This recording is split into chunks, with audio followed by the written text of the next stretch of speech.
Ô, cái thằng này thứ ấy.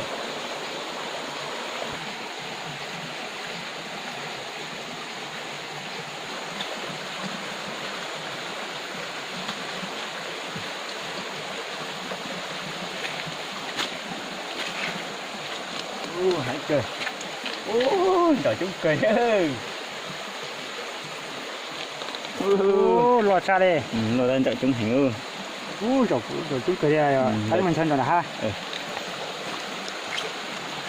Thấy cơ.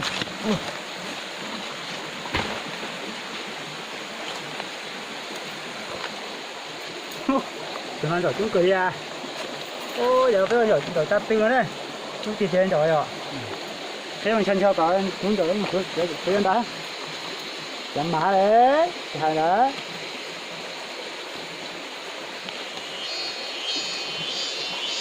Hai kia. Tao đưa. Đây.